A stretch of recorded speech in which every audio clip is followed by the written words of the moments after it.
Anda kembali bersama Liputan 6 Daerah Jawa Timur. Saudara, kurang dari 24 jam, polisi akhirnya menangkap ibu pembuang bayi terbungkus kardus di Desa Sumber Beras, Banyuwangi. Pelaku berstatus pelajar SMP berusia 14 tahun. Pembuang bayi laki-laki di kardus teras toko Desa Sumber Beras, Muncar, Banyuwangi berhasil ditangkap polisi tak kurang dari 24 jam. Polisi menangkap dua remaja putri yang berstatus sebagai pelajar SMP, yang salah satunya diduga sebagai ibu bayi, serta seorang remaja laki-laki pelajar SMK yang diduga ayah sang bayi. Karena pelaku masih di bawah umur, penanganan kasus ini dilakukan oleh tim unit Renaktak Mapolresta Banyuwangi. Karena awalnya dikira itu adalah suara binatang oleh penemu. Kemudian penemu ini karena merasa ini adalah manusia, kemudian diarahkan ke puskesmas dan menghubungi pihak Polsek Muncar.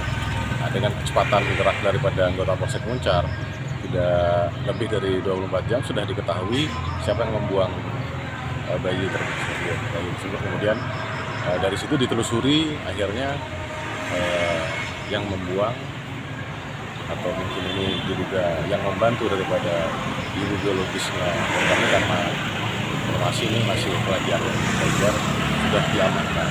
Kemudian telusuri mencari keterangan-keterangan. Sebelumnya Minggu malam, warga Desa Sumber Beras Banyuwangi menemukan bayi laki-laki yang dibuang di teras toko. Pelaku pembuang bayi sempat terekam kamera CCTV. Warga kemudian melapor ke polisi. Taufik Ferdiansa melaporkan dari Banyuwangi. Sementara itu, saudara, seorang ibu di Bangkalan nekat membuang bayinya ke Pasar Petrah, Tanah Merah, Bangkalan akibat malu hamil di luar nikah. Sang bayi yang selamat dibawa warga ke puskesmas. Sementara ibu bayi malang itu diringkus, namun kekasihnya berhasil kabur. Ini seorang bayi ditemukan di pasar, bayi perempuan. Penemuan bayi di Pasar Petrah, Tanah Merah, Bangkalan bermula saat seorang warga bernama Abdul Manaf mendengar tangisan bayi. Ia pun segera mencari asal suara dan menemukan seorang bayi perempuan berbaju rapih yang tinggal di tengah pasar. Diduga bayi itu baru beberapa hari dilahirkan sebab di tangannya masih menempel gelang identitas orang tua bayi serta lokasi klinik bersalinnya. Warga langsung membawa bayi ke puskesmas untuk mendapatkan perawatan. Polisi yang mendapatkan laporan penemuan bayi langsung melakukan penyelidikan. Tak butuh waktu lama, petugas meringkus RB, ibu bayi yang berusia 27 tahun warga Bangkalan. Berdasarkan pemeriksaan, RB membuang bayinya karena malu hamil di luar nikah dengan kekasihnya. Bayi ini adalah hasil hubungan gelap dari saudara tersangka ini, sehingga tersangka ini membuang bayinya di sebuah pasar di Tanah Merah. Dan hasil penyelidikan teman-teman tim bisa mengamankan tersangka. Alasan dibuang katanya? Alasan karena yang pertama memang hasil hubungan gelap, tidak menerima. Terus yang kedua takut sama orang tuanya. Ya, ada hubungan gelap ini melahirkan seorang bayi perempuan. Tersangka RB dijerat Undang-Undang Republik Indonesia Pasal 35 Tahun 2014 tentang perlindungan anak dengan ancaman hukuman 5 tahun penjara. Sali Nawali melaporkan dari Bangkalan.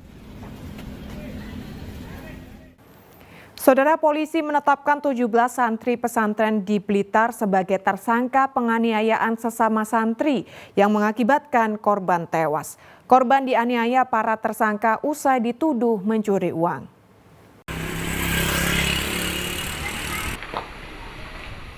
Satreskrim Polres Kabupaten Blitar masih melakukan pemeriksaan kasus penganiayaan santri sebuah pondok pesantren di Kabupaten Blitar yang berujung kematian korban. Polisi telah meminta keterangan terhadap 25 saksi dalam penyelidikan kasus penganiayaan itu. Dari hasil penyidikan, 17 santri telah ditetapkan sebagai tersangka. Menurut polisi, para pelaku kesal karena korban diduga sering mencuri uang milik rekannya di dalam pondok. Akibat kekerasan tersebut, korban yang berusia 14 tahun menderita luka di bagian kepala dan bagian tubuh lainnya. Para tersangka menganiaya korban dengan menggunakan sapu dan setrika. Dapat kami jelaskan bahwa dari hasil penyidikan kami bahwa telah ditetapkan sejumlah 17 orang sebagai tersangka terkait masalah kejadian terhadap pengeroyokan yang mengakibatkan meninggalnya seorang anak. 17 ini siapa aja? Temannya atau? Dapat dikatakan 17 orang ini adalah yang berada di pondok pesantren di salah satu wilayah Blitar. Diduga korban ini melakukan pencurian di teman-temannya, mengakibatkan akhirnya teman-temannya melakukan tindak pidana berupa pengeroyokan tersebut, sehingga yang awalnya terjadi luka berat terhitung pada tanggal 7 Januari tahun 2024 korban meninggal dunia. Korban usai dikeroyok sempat dirawat di rumah sakit namun nyawanya tidak bisa ditolong. Penanganan kasus ini melibatkan unit PPA Polres Blitar karena seluruh pelaku masih di bawah umur. Nur Ramadan melaporkan dari Kabupaten Blitar. Saudara, 3 mahasiswa perguruan tinggi swasta di Surabaya tewas usai menenggak minuman keras di Warkop Jalan Klampis Jaya Madya, Surabaya. Meski keluarga korban tidak melaporkan kasus ini, polisi memeriksa penjual dan menyita sejumlah botol miras. Kasus kematian 3 mahasiswa sebuah perguruan tinggi swasta di Surabaya ini sebenarnya terjadi pada Kamis 4 Januari lalu. Namun peristiwa tersebut tidak dilaporkan pihak keluarga ke polisi. Usai menerima informasi kasus itu, polisi langsung memeriksa sejumlah saksi, salah satunya penjual miras atau pemilik warkop di Jalan Klampis Jaya Madya, serta keluarga korban. Polisi juga menyita 6 botol miras. Kapolsek Sukolilo Kompol Imade Patra Negara mengatakan pihaknya mendapatkan informasi tewasnya 3 mahasiswa dari Polsek Wonokromo berdasarkan informasi dari Rumah Sakit William Put, tempat ketiga korban dirawat hingga meninggal dunia. Dan saat ini belum ada laporan dari keluarga? Untuk sementara belum ada laporan dari pihak keluarga, karena begitu meninggal informasi langsung dimakamkan. Alasannya apa? Dari mereka yang satu datang ke sini tidak mau, mereka inginnya keluarga yang meninggal segera dibawa pulang dan segera dimakamkan. Dan ya dari 3 orang ini mahasiswa ya? Menurut informasi 2 mahasiswa, yang satu mahasiswa yang masih cuti kuliah, sama-sama dari Narutama. Dari mana aja? Yang satu Bojonegoro, yang dari Lamongan, yang satu dari Surabaya. Berdasarkan informasi yang dihimpun, ketiga korban berinisial WA asal Bojonegoro yang lebih dulu meninggal pada 4 Januari, disusul temannya RA warga Benowo Surabaya yang dimakamkan di Lamongan. Dan terakhir yang meninggal dunia pada Sabtu 6 Januari adalah Oka, warga Kupang Kerajaan Surabaya. Kasus miras maut ini masih didalami polisi. Dari Surabaya, Ari Purwanto melaporkan.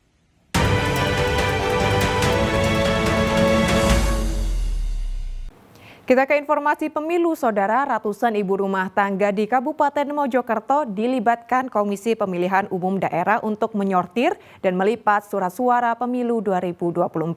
Ibu-ibu rumah tangga ini sebagai pekerja borongan dengan honor Rp200 per lembar. Ada 350 pekerja borongan yang didominasi ibu-ibu rumah tangga dilibatkan KPU Kabupaten Mojokerto untuk menyortir dan melipat surat suara pemilu 2024. Dengan pengawasan ketat petugas KPU, ibu-ibu rumah tangga tersebut melipat dan menyortir jutaan surat suara Pileg DPRD Kabupaten Mojokerto. Ketua KPU Kabupaten Mojokerto, Muslim Bukhari, mengatakan melibatkan warga khususnya ibu-ibu rumah tangga yang berdomisili di sekitar kantor KPU untuk menambah penghasilan mereka sebagai tenaga borongan menyortir dan melipat surat suara dengan honor Rp200 per lembar. Ya, untuk waktu kerja mulai pukul 8 pagi sampai 8. Itu kerjanya mereka kelompok atau individu, Mas? Ada yang kelompok, ada yang individu. Untuk fokus 2 hari ini kita masih mengerjakan surat suara DPRD Kabupaten, yang mana yang kemarin kita sudah dapil 1 dan juga sebagian dapil 2. Untuk surat suara yang dilipat ini ada 5 jenis pastinya ya. Ada 5 jenis, itu sekitar kurang lebih 4.322.140 lembar. KPU Kabupaten Mojokerto sudah menerima 3 jenis surat suara pemilu 2024, yakni surat suara DPRD Kabupaten Mojokerto, DPRD Provinsi Jawa Timur, dan DPD RI.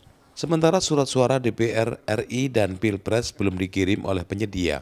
KPU Kabupaten Mojokerto menargetkan penyortiran dan pelipatan surat suara tersebut akan rampung 2 pekan ke depan. Dia Eko Purwoto melaporkan dari Mojokerto.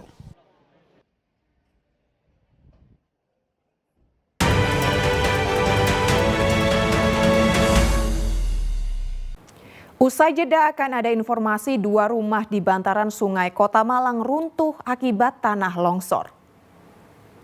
Tetaplah bersama kami.